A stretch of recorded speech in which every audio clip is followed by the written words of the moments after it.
안녕하세요. BCC의 최원효 목사입니다. 오늘은 2020년 11월 6일 금요일입니다. 벌써 11월 첫 주가 다 지나갔고 아침 공기가 많이 차가워졌습니다. 갑자기 날씨가 추워지니 올 한 해도 다 갔구나 라는 생각이 듭니다. 올해는 코로나 때문에 많이들 힘든 시간을 보내셨을 것이라 생각이 됩니다. 그래서 성도님들 가운데 가끔은 코로나가 끝나면 무엇을 어떻게 해볼까 라는 이야기들을 나누시는 것을 듣게 됩니다. 코로나가 사라지면 한국의 가족 친지를 방문하겠다 하시는 분들도 계시고, 그동안 못했던 가족여행을 떠나거나 영화도 보고 친구도 실컷 만나겠다 하시는 분들도 계시지요. 또 그 무엇보다 이 답답한 마스크 좀 빨리 벗어버리고 싶다, 그런 생각도 계실 겁니다. 포스트 코로나 시대라고 해서 코로나 때문에 전 세계인들의 삶이 아주 많이 변화되었습니다. 그 중에 한 가지가 뜻하지 않게 코로나가 자연의 소중함을 일깨우는 계기가 되었다고 합니다. 코로나로 사람들이 활동이 줄어들고 또 이동이 멈추어지게 되면서 중국이나 인도의 심각한 대기 오염이 낮아졌고, 매년 관광객으로 붐비던 이탈리아 베네치아 운하는 하늘이 비칠 정도로 맑아졌다고 합니다. 그런 소식을 들을 때면 그동안 사람들에게 시달리던 자연이 세계 곳곳에서 회복되는 모습을 보면서 지구에게 미안한 마음이 들기도 합니다. 그러나 이런 긍정적 변화가 분명히 있는 것은 맞지만, 사실 코로나 때문에 우리가 사는 게 참 많이 어려워졌고 힘들어졌습니다. 그러나 사실 가장 큰 변화 중에 한 가지가 바로 우리 신앙의 모습입니다. 지난 주일 말씀 때 그런 말씀을 잠시 나누었습니다. 코로나로 인해서 예배를 드릴 수 없는 상황에서 온라인으로 예배를 드린 건 그렇게도 예배의 자리를 놓치고 싶지 않았던 간절하고도 처절한 믿음의 결단 때문이었는데, 어느 순간 그 결단이 편안함으로 바뀌어 쉽게 예배를 타협하는 신앙의 변화가 있게 되었다. 한 성도님께서 처음 영상 예배를 드릴 때는 옷도 잘 챙겨 입고 시간도 맞추고 그렇게 드렸는데, 어느 순간은 잠옷 입고 시간도 안 지키고 한 손에는 먹을 것 마실 것 들고 예배를 드리게 되더니 이제는 소리만 틀어놓고 다른 일을 하면서 예배를 드렸다고 말하는 자신을 발견하게 되었다는 말씀을 나누어 주셨습니다. 포스트 코로나 이후 시대, 이제 진짜 신앙의 결단, 믿음의 결단이 있어야 그 신앙을 온전함으로 이끌어 나갈 수 있는 때가 되었습니다. 이제 다시 결단하시고 다짐함으로 온전한 신앙의 결단, 믿음이 있는 우리의 삶이 되시기를 주의 이름으로 도전합니다. 그래서 오늘 함께 나눌 찬양은 주께와 엎드려라는 찬양입니다. 주께와 엎드려 경배드립니다. 주 계신 곳에 기쁨 가득, 무엇과도 누구와도 바꿀 수 없네. 예배드림이 기쁨 됩니다. 주께와 엎드려 경배드립니다. 주 계신 곳에 기쁨 가득, 무엇과도 누구와도 바꿀 수 없네. 예배드림이 기쁨 됩니다.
데살로니가전서 4장 13절에서 18절 말씀.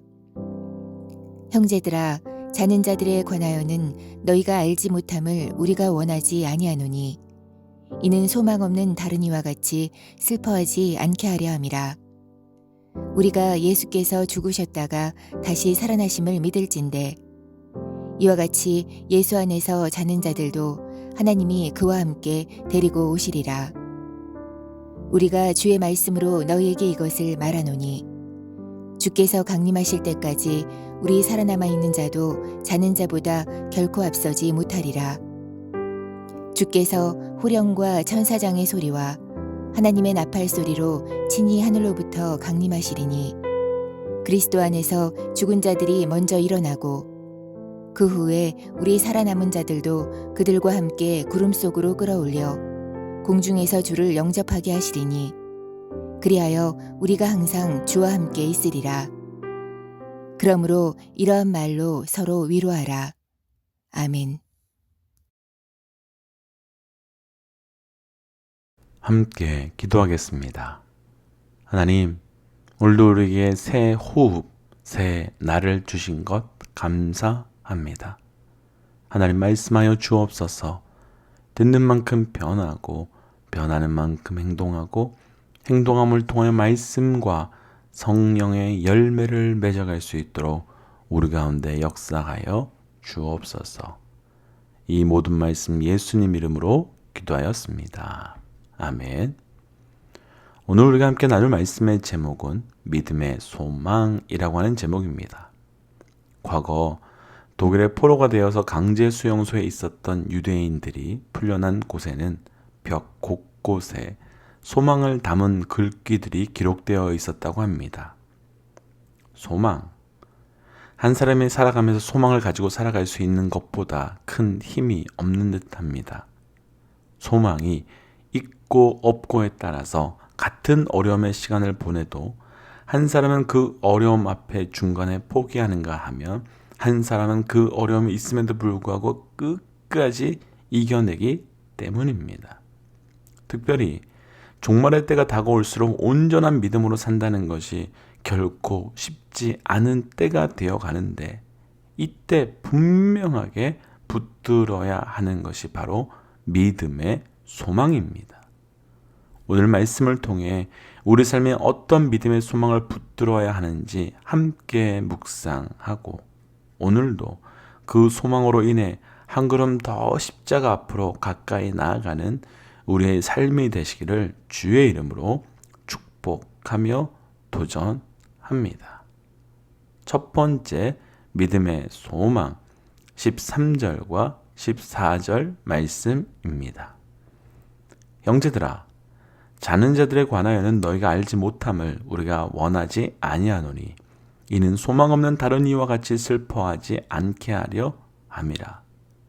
우리가 예수께서 죽으셨다가 다시 살아나심을 믿을진대 이와 같이 예수 안에서 자는 자들도 하나님이 그와 함께 데리고 오시리라. 아멘. 바울이 자는 자들에 대해서는 너희가 알지 못함을 우리가 원하지 않는다고 말합니다. 부정문을 2번이나 사용한 강한 긍정적 어조로 너희가 자는 자들에 대해서는 반드시 꼭 알아야 한다, 이런 말입니다. 그럼 바울이 그렇게도 데살로니가 교회 성도들이 꼭 알았으면 했던 것은 무엇일까요? 자는 자들에 대해서 소망이 없는 사람들과 같이 슬퍼하지 않기를 바란다고 말합니다. 자는 자는 당연히 죽은 자에 대한 말씀으로 죽음에 대해서 너희가 소망 없으면 슬퍼하게 되지만 죽음에 대해서 온전한 소망이 있으며 기뻐하게 된다라고 말하고 있는 겁니다. 그럼 왜 바울이 이런 이야기를 하는 걸까요? 당시 퍼져가는 임박한 종말론 때문이었습니다. 예수께서 승천하신 이후에 종말이 멀지 않았다고 생각하는 사람들이 많이 있었습니다. 그러니까 종말이 멀지 않았으니 이런저런 것들 하면 뭐하냐는 패배의식이 번지게 되었고 죽으면 다 끝나는데 무슨 의미가 있겠냐는 또한 절망감이 확장되어 갔습니다. 이들이 죽음에 대해서 패배의식과 절망감을 가지게 되는 것은 하나였습니다. 죽음에 대해서 잘못된 생각을 가지고 있었기 때문입니다. 그래서 바울이 말합니다. 다른 이와 같이 슬퍼하지 말라. 그러면서 바울은 죽음에 대해서 온전한 설명을 해줍니다.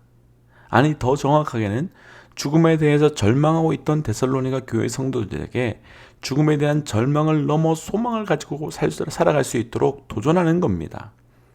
그러면서 가장 먼저 표현한 것이 절망하고 있는 자들은 죽음에 대해서 죽었다고 하는데, 바울은 죽음에 대해서 죽은 것이 아니라 잔다라고 표현하고, 예수님께서 다시 오시는 날에 다시 살아날 것이며 예수님과 하나님께서 함께 데리고 올라갈 것이라고 하고 있습니다. 무엇에 대한 설명입니까? 맞습니다. 부활입니다. 오늘 말씀에 나누고 싶은 첫 번째 믿음의 소망, 우리 그리스도인이 가져야 하는 믿음의 소망, 가장 본질적 소망은 바로 부활의 소망입니다.